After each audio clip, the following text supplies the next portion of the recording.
All right, if you want to count down for the 3, 2, whatever. Okay, let me restart the recording. All right, are you ready? I am ready. All right, 3, 2, 1. Clap. All right, welcome to Magickast episode 3, take 2, for those of you who were there live. That's right. I'm your host, Mythril, with your host, Temmy. And today is a very special episode. And I'm going to... you'll probably see in the title of the video or the episode when it goes up, but if you're just listening, you'll find out why here in a few minutes. First, we have some album reviews to go over from last episode, in which I recommended the albums Eternal Path by Gateway and Songs to Put on Your iPod by Maple, and Timmy recommended Heaven and Hell by Black Sabbath and Revolver by the Beatles. All right. And did you want to kick off the reviews? Yeah, I'll start with what I thought about Songs to Put on My iPod. I really liked it. It reminded me a lot of Gore Trance 9 by Goreshit, where like it's just like a bunch of remixes, but instead of like the breakcore style, it's more like general EDM. And I already love Gore Trance 9, so that was already like a plus for me. And of course, like when I listened to it, the remixes were really great and they were like transformative, and I really appreciate that, especially to what a lot of the scene's putting out now. I looked up some of like the original vocal samples that were used in the album, and I was surprised to hear like how different like the remix tracks felt from the original samples. And overall the album was really cohesive and had this really happy, danceable vibe that I could really get behind, especially as of late. My favorite track on it's Lemon Ice Pepper. That track was awesome. It was really groovy, really awesome, really make me get up and boogie. So overall I'd give it like a solid 9 out of 10. All right, and the first album I had recommended was, or recommended to me, was Revolver by the Beatles. I really liked the tracks Eleanor Rigby and For No One. I liked the more emotional sounding tracks, I guess, or I guess sad sort of tracks, which were weirdly contrasted on this album with things like Yellow Submarine and Good Day Sunshine. The whole album felt like a solid representation of the Beatles' work as a whole, rather than like or as opposed to like a cohesive album. It felt to me more like maybe a mixtape. But I did like that. It felt like I got a good taste or gist of like everything that they've done. Love You Too and Tomorrow Never Knows particularly made me uncomfortable. Just the way that they sound relates to bad experiences I've had before. So those tracks are probably my lowest, but just more for personal reasons. Also, based Anti-Tax's song at the start, which is great. And yeah, did you want to go to the next album? Yeah, the next album that was recommended to me was Eternal Path by Gateway. And like it's vaporwave, so obviously it's not really my kind of thing. I'm not the biggest vaporwave fan, but overall I thought it was okay. It has some cool atmospheres for the most part, but I felt like the compositions were a little bit lacking for me. I felt like there could have been a lot more done with it. It just kind of feels like every other vaporwave album I've listened to, and honestly that's like how I feel about most vaporwave, so it's not just particularly this album. Nothing I heard really like sold it for me or made me think it was like anything special, unfortunately. But my favorite track on it was Motion, which is one of the few tracks I thought were like really good.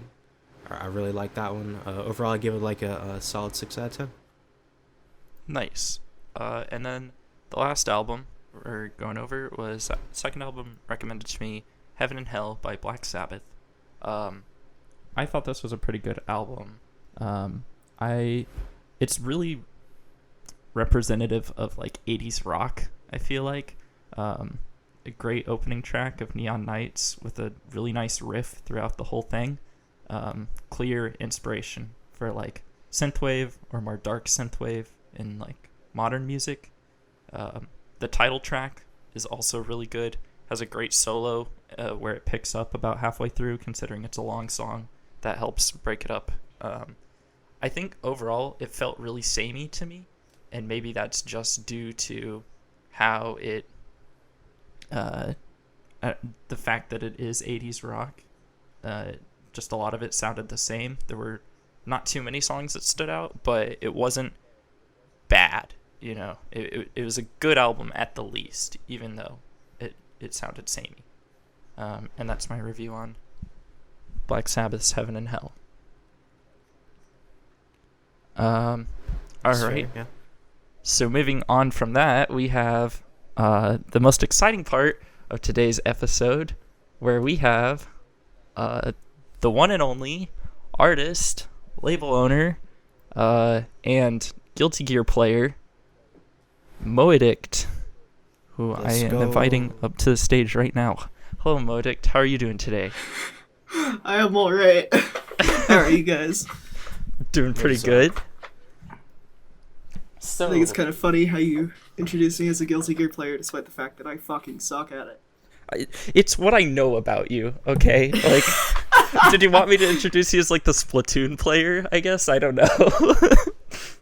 That's what I've done with you. Yeah, fair enough. Guilty Gear player it is.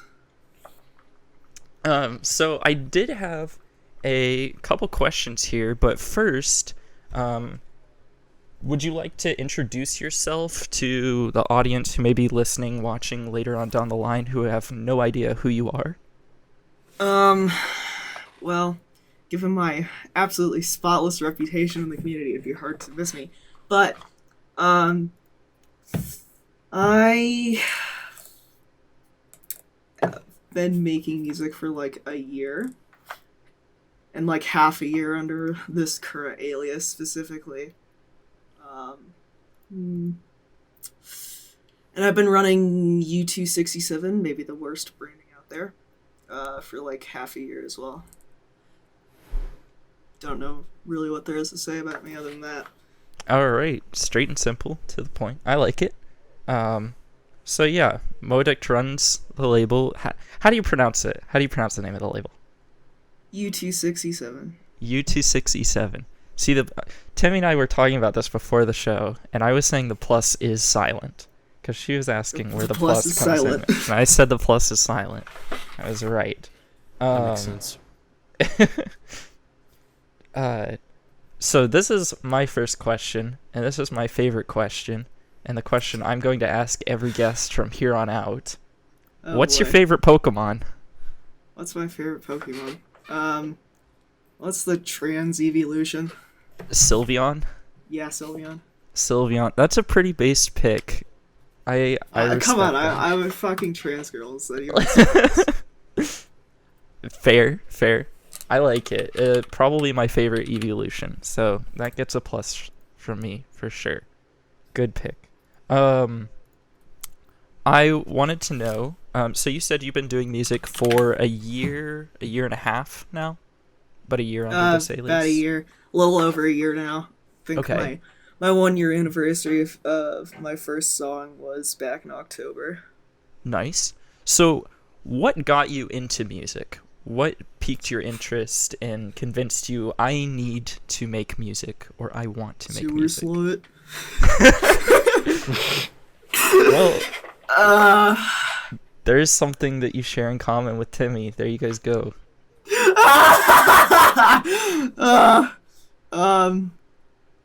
Actually don't even know if it was sewer slut.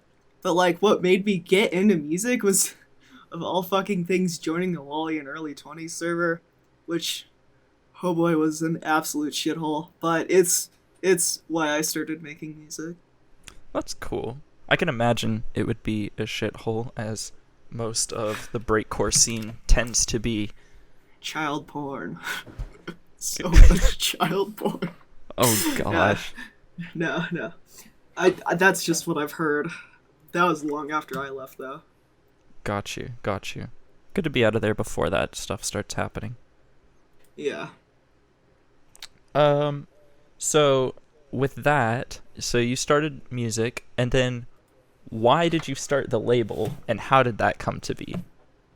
I wanted to make physicals for people, and a label was the easiest way to do that.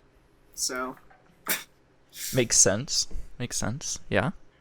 So when you first started the label, how did you go about that? Did you reach out to people on Twitter, through Bandcamp? How did you start getting people onto the label?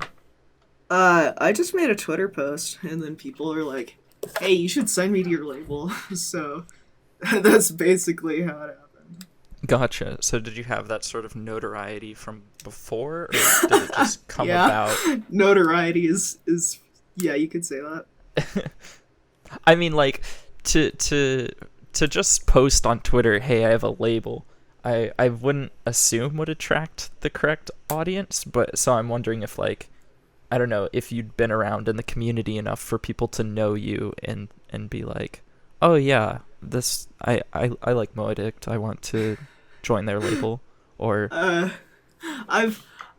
I feel like my community is definitely only people that like me and not really people that are indifferent about me, because I feel like it's put kind of a rift in the community, given that I like I I'm a little aggressive, to say the least, if you ever look at my social media posts or whatever. So I guess infamy more than anything. Gotcha. Very sort of controversial figure we have here. Yeah.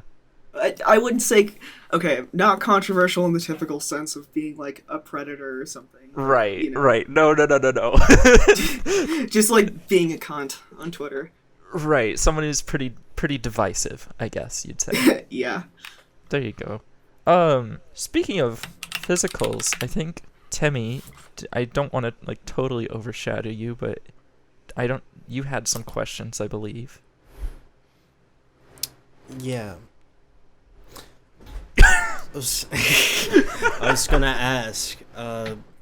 I wasn't a particularly, I don't know, good fan of the TRS cassette that you made. I feel like the quality wasn't really up to par with a lot of other indie labels. Yeah. And I was wondering, totally like, agree. I was wondering how you were going to go forward with that and potentially make your physicals of a higher quality, or maybe like raise the standard, I guess. Yeah, I think that was the second physical I ever did, right after the NBS tape, which, fucking hell, that was a total disaster. And I've definitely take responsibility for that. But I've been working a lot harder on design, making sure shit's oriented correctly, which, that was fucking embarrassing. And definitely material quality and whatnot. Because, like, I'm sure you noticed with the inserts, like, the labels and whatnot, they were not great, and they were cut out really poorly. Because I have fucking downy hands. So, yeah, I've tried to improve stuff a lot. I don't have a busted printer anymore, which is a really big help. So hopefully that should improve quality there. I have a bunch of machines and shit that should hopefully make things a hell of a lot better, and I've moved away from like Norelco boxes, because I've noticed that they make cassettes way more expensive, and they often get cracked during shipping anyway, no matter how much fucking bubble wrap I put it in. So yeah, that's generally what I've tried to do. So are you not shipping the cassettes in cases anymore? Yeah, I'm just shipping them in O-card boxes. They're still, like, that's what I'm doing from my comp on. I'm still shipping the old Wonderland cassettes, which also should now have a quality improvement, because I've done some redesigns and stuff there. And I'm shipping those in more heavy-duty packaging. But the new tapes will be in a different sort of packaging thing as well. Okay, interesting. I've only ever had one O-card cassette before, so Yeah. that's kind of interesting to see someone or another label doing that. So I guess that ties into my next question. Right, you're talking about improvements you've made and everything going forward.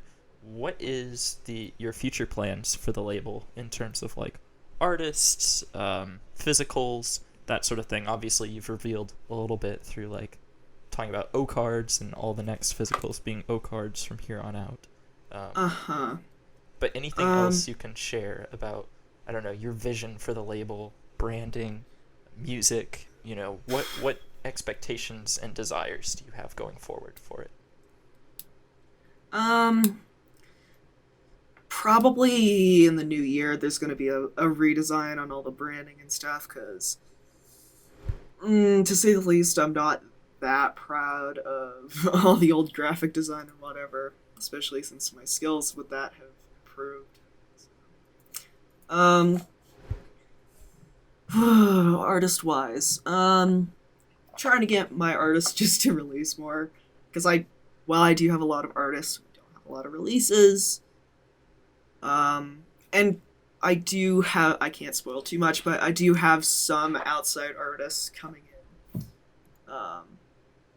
So. Nice. That's not specifically signed, but, releasing on the label. Right.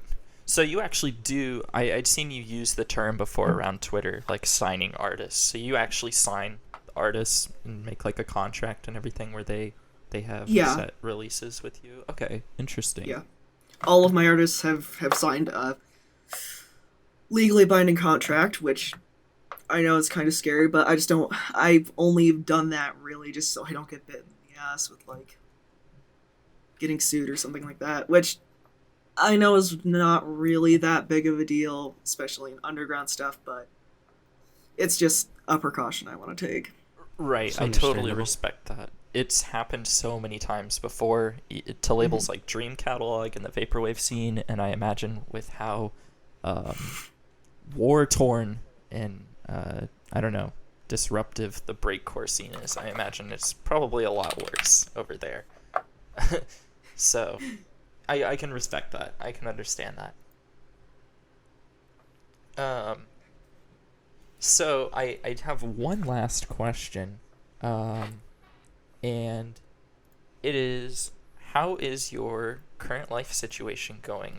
If you're willing to share that on the podcast. I know I've seen you talk about like van or something like that. Just interested. Oh. How you're doing as a person. Yeah, I've gotten a couple of messages about that. I'm doing perfectly fine. I'm perfectly well off.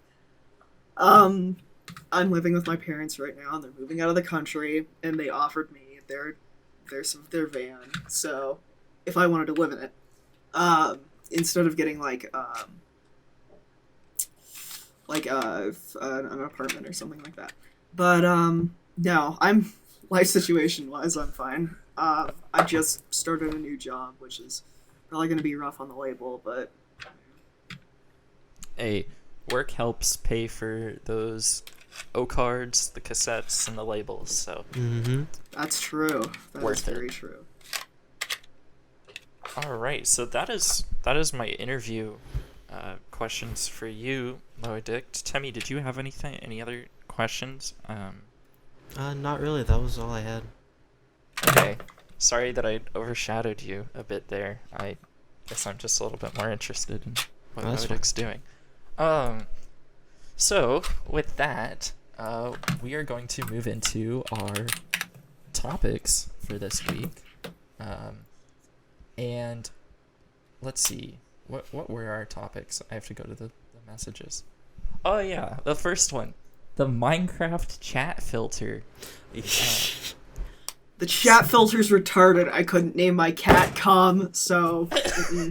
It's so stupid. I have a really great personal story relating to the Minecraft chat filter. Small plug here. Third Eye has a Minecraft server now the second Third Eye Minecraft server in a week, because the first one was a realm that I hosted, and Minecraft decided that me saying a couple words on there, along with everyone else, was not cool. Keep in mind, it's not slurs. I was not racist or homophobic or bigoted, but me saying a couple words was not cool, and I lost my entire Xbox account due to that, forever, Got banned due to mentioning alcohol. permanently. Kind of an L. Huge L.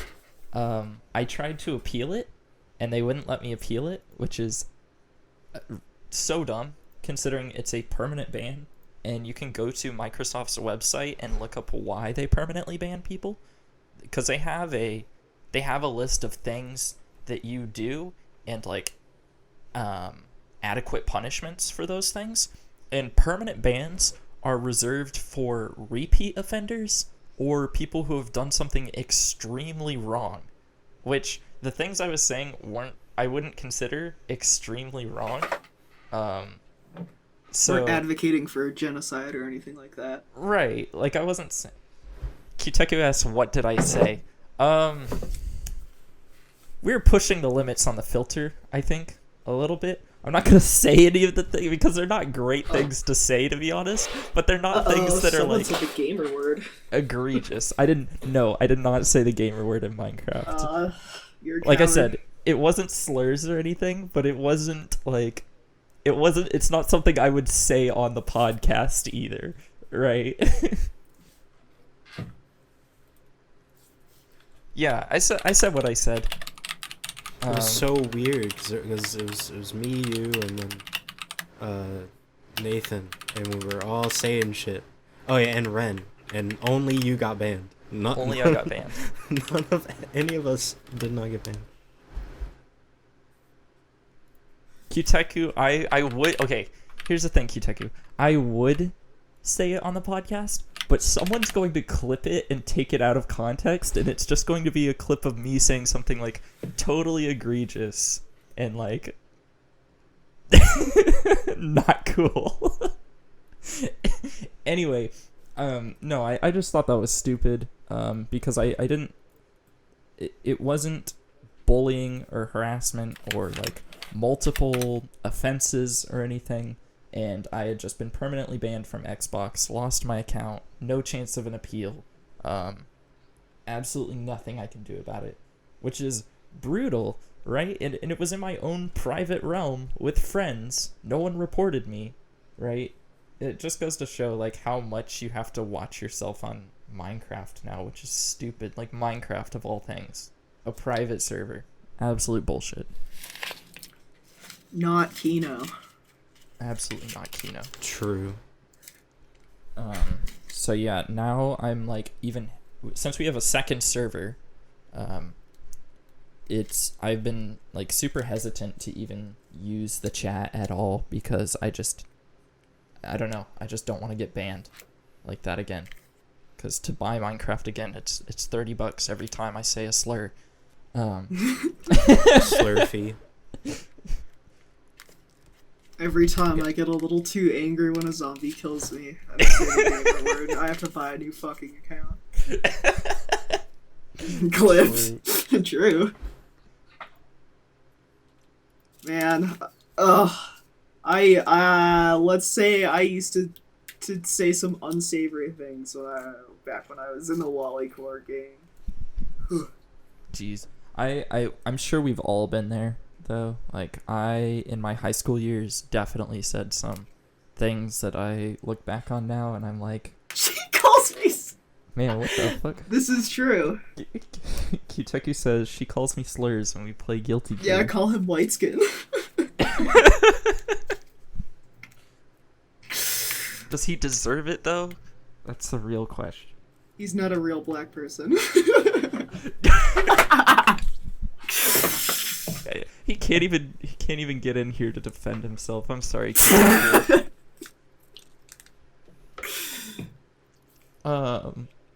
Yeah, so I guess that's it for my rant on Minecraft.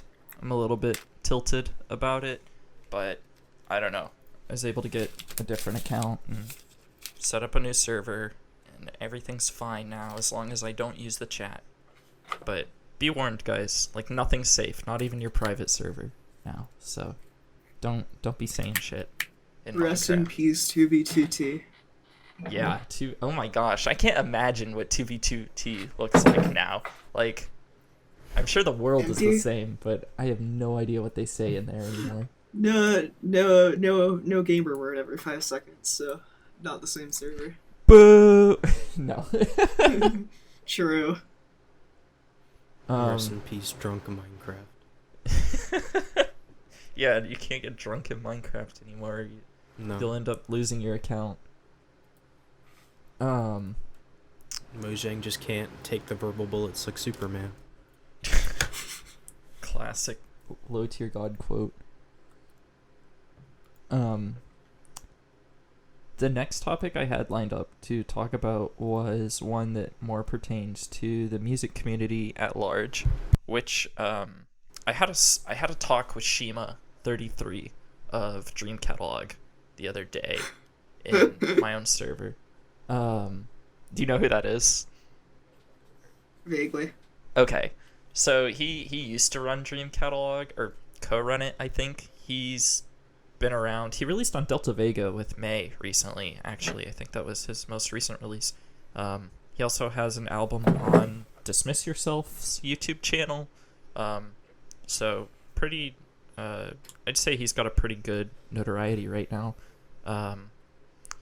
He was talking about labels, and he set up a Twitter thread too after he got home from his vacation to America. But before he made the Twitter thread, he was talking to me about it, and he was just talking about how many labels we have in the scene right now. Because he's been around since, 2013, making music in vaporwave styles and stuff, and is now in this modern electronic underground scene. And yeah, he was just saying there's too many labels, I guess, that or like not enough that do the things that he wants them to do. Like there's a bunch of very small labels, and then there's like one big one, which is Dismiss Yourself, which is way too hard to get onto, and there's not enough like medium-sized KLF? Labels. What is KLF? KOF, Kitty on Fire. Oh, Kitty on Fire. Okay. I've heard of them. I'm not too familiar, to be honest. Damn, really? Yeah, I didn't come here from breakcore. I don't know a lot of the breakcore scene, to be totally honest with you. I came here from the vaporwave side of things. Oh. Yeah, so do they just do breakcore, or do they do like hexed stuff too? Because I know that's what Shima is really focused on, is hexed music right now. They like the big people that they have are Baitu and gore shit. Gotcha. So Yeah, know like, them from gore shit. dance and breakcore, I think that's mostly what they do.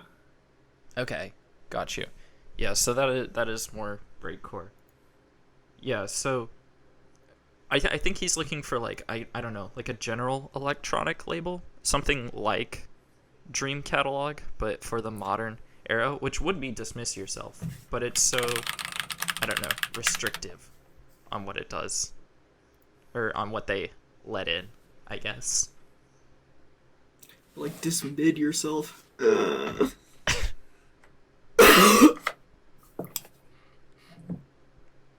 I personally like that side of Dismiss Yourself, though. I think that's what's helped them, is their excellent curation. And I could talk about that for a long time, but I don't know. Basically, I don't know if we're going to see a mid-size label, like general electronic label. I don't think that's what the community will promote, to be honest with you. Yeah. Nobody gives a shit about anything except breakcore right now. Yeah. Actually, no, not even that. They want quote unquote breakcore.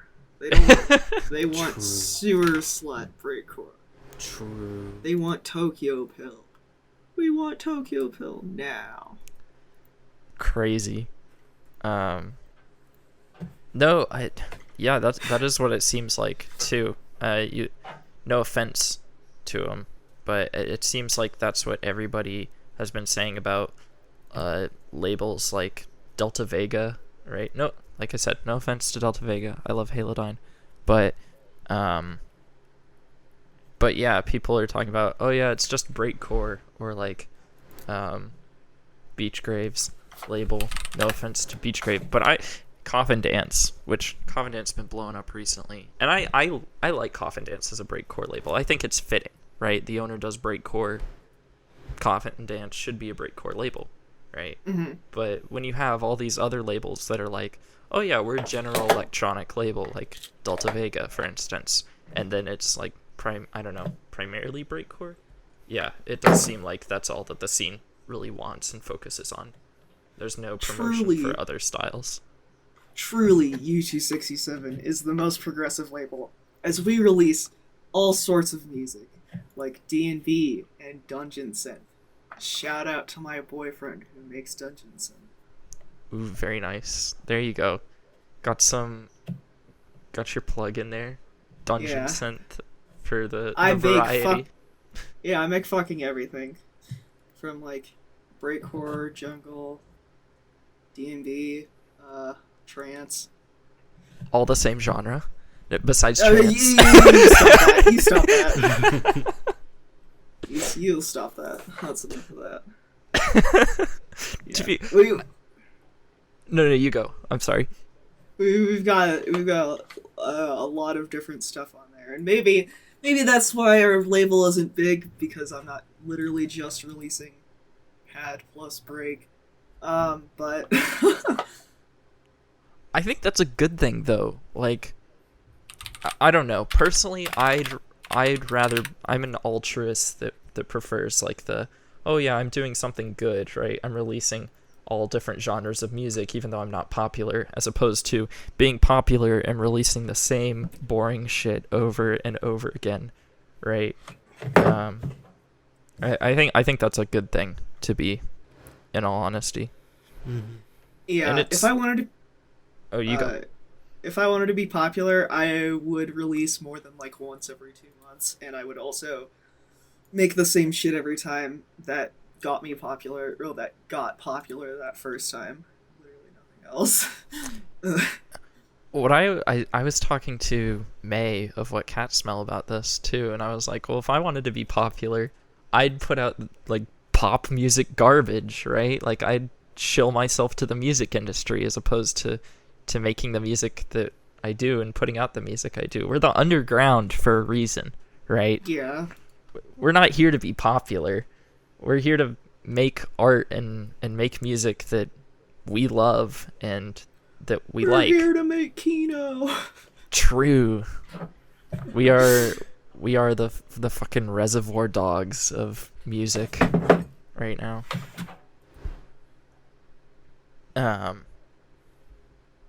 But yeah, I don't know. It would be nice to see a general electronic label rise to, I don't know, mid-size level. Right? This is your cue to go run U267 the fuck up so we can blow up and make Mythrils' dream come true. There you go, guys. Go run up E26. Send them some nice demos of something other than sewer slut music. This is true. Even though we aren't accepting anything, because I have so many things that we're already releasing. Just follow it and buy stuff and like listen to people's music on the label. Well, in that case, send your stuff to the other two labels in this podcast, Liquid Magic and yuck, Third Eye. Even though it's the most based label that exists simultaneously. Shameless self-plug. I don't want to... Man, I hate doing that, too. I hate just delving into fucking plugging my shit. It feels like... No, what were you going to say? or your shit or get out. That's basically the internet. Yeah, it feels like it. Man, that's all I see on Twitter, or people usually hop into Discord servers just for like the self-promo channel, right? Yep. I don't know. I wish there was more to interactions right now. I mean, I know there is. If you look for it, you will find people, and I've found friends in this community and interesting people that do fun things and aren't just explicitly self-promo. But yeah, no, it seems today that all you see is you log on Twitter and see Bandcamp links. Back in my day, when I was growing myself, all I did was promote myself on Roblox servers. No, I am not kidding.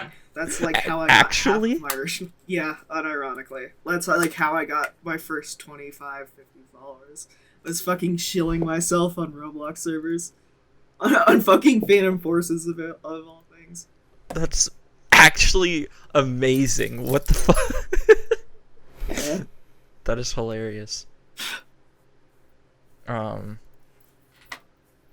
Yeah, I don't know. Temmy, did you have a topic? I don't really know where I'm going right now.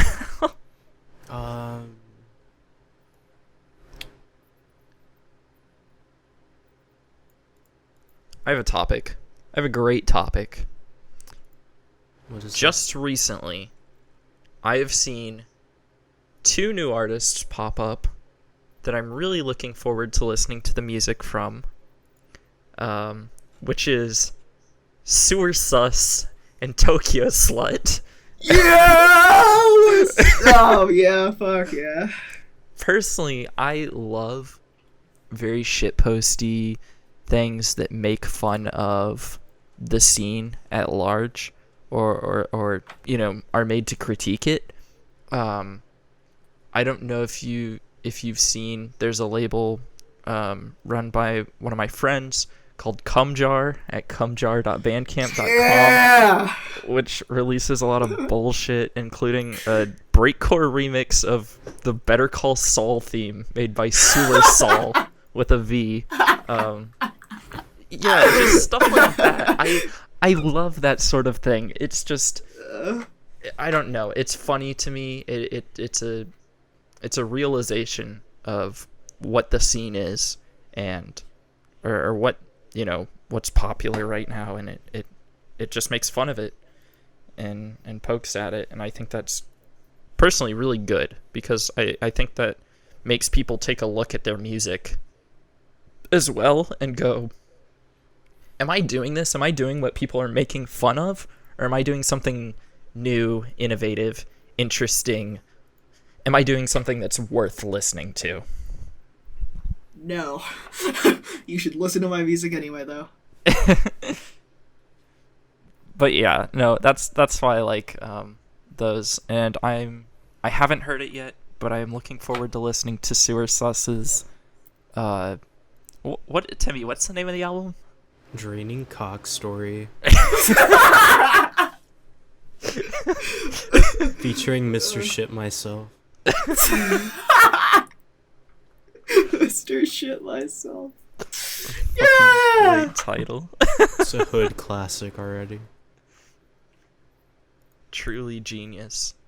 I will say, the only person I think that's equally on par, or not even on par with that, above all of that, higher than the fucking trolls and shit posters, is Timmy. You know what I'm talking about.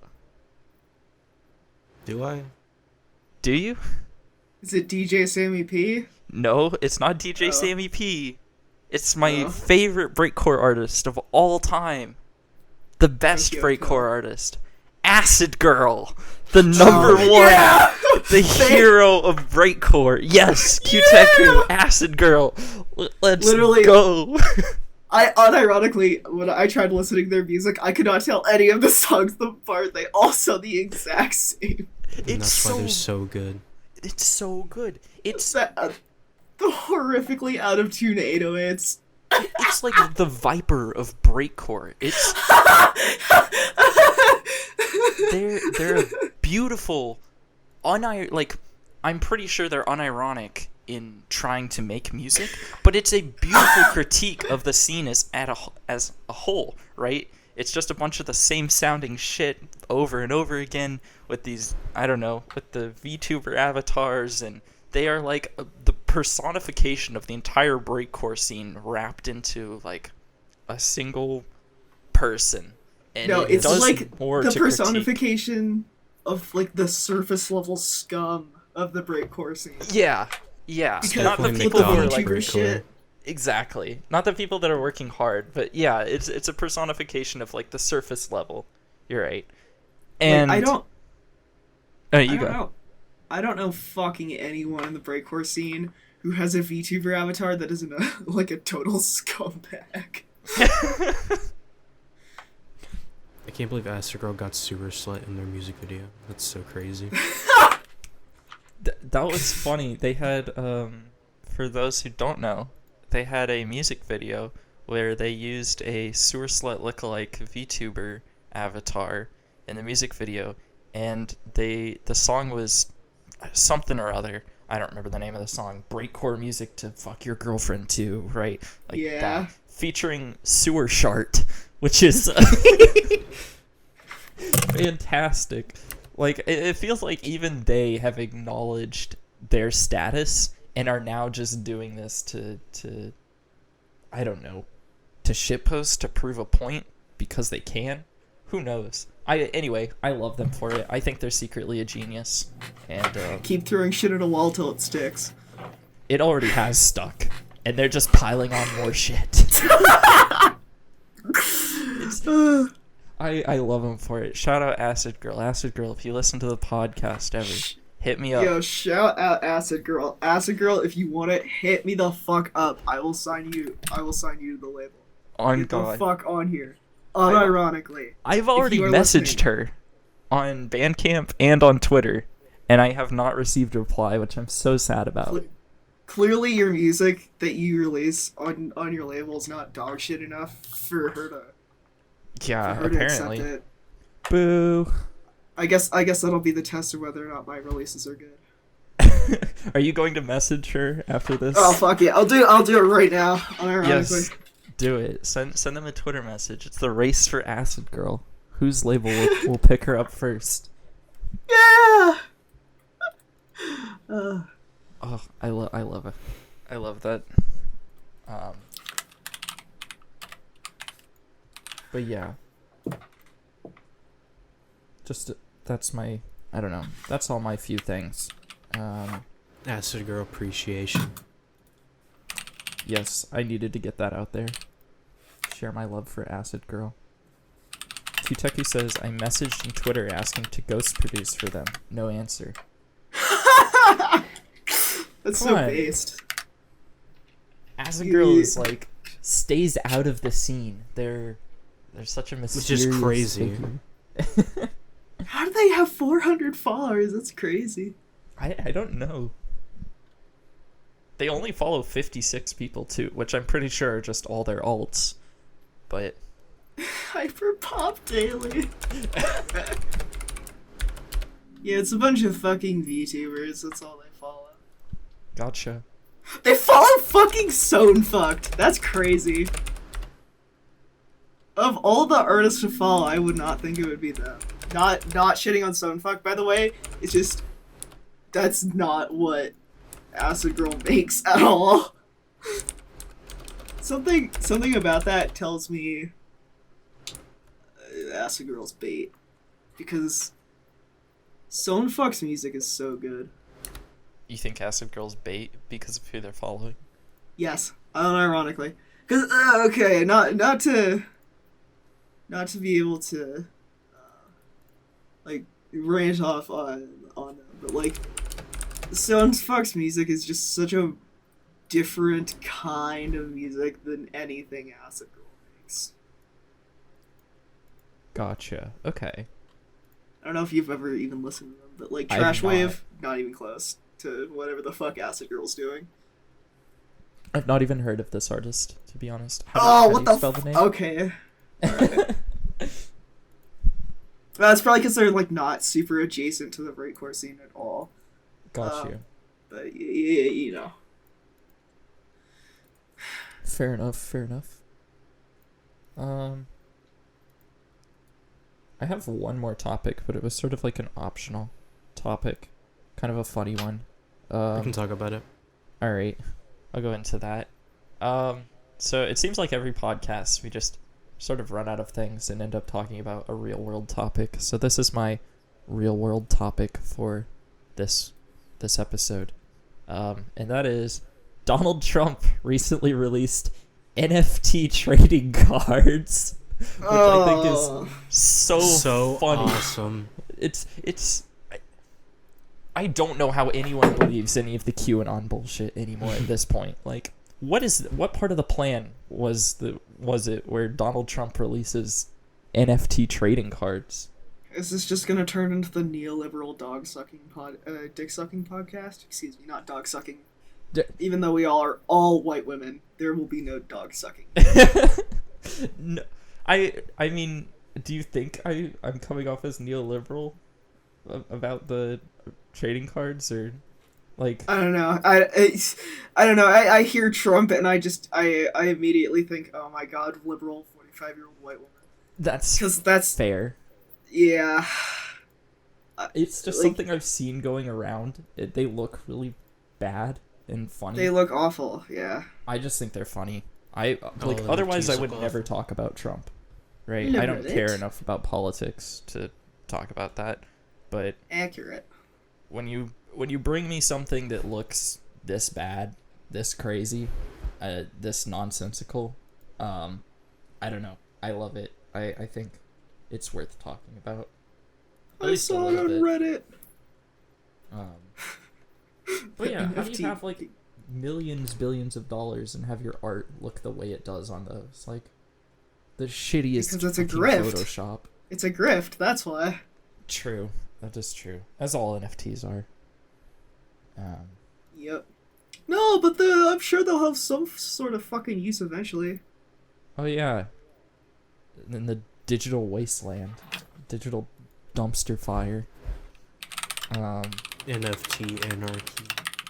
He's so late to it too. So late to the NFT game. Like, after the crypto crash, he jumps in on it. Like, what a stupid time.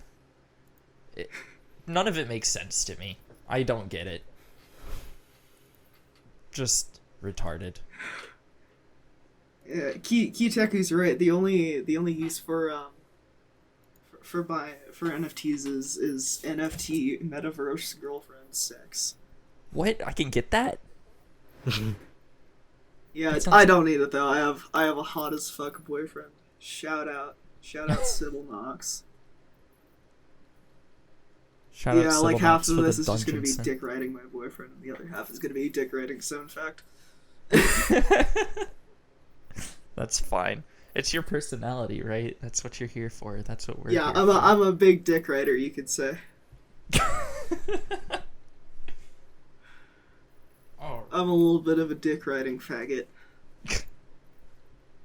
I think that's literally all of my topics that I have.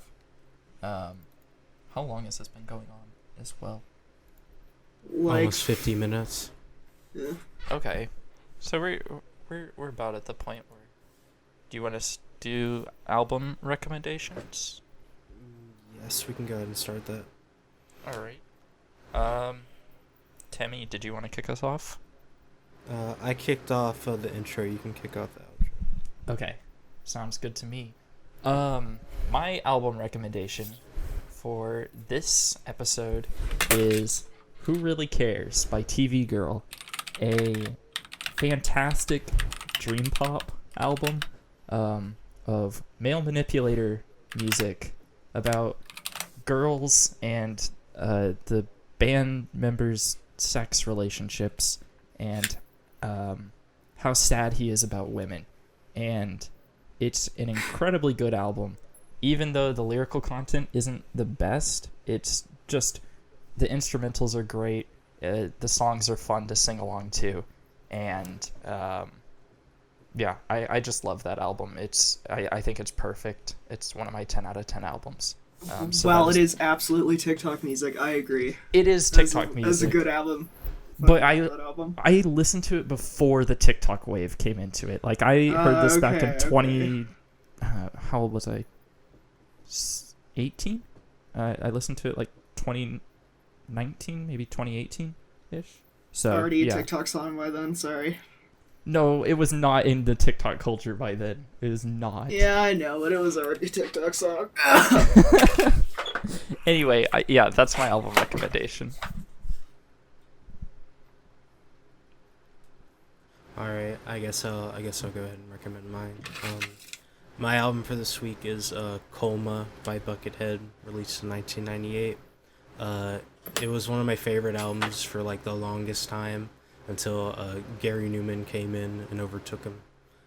But yeah, it's a really fantastic like ambient, chill out, new age kind of album. I think the production is amazing. Like the drums, probably one of the best drum sounds I've ever heard.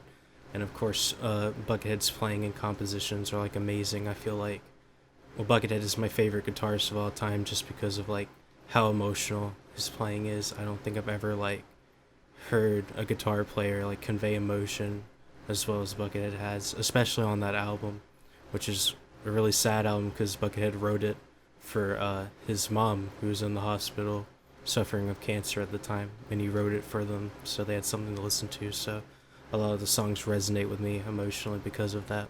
But yeah, I want to recommend that this week because I've just been listening to it lately.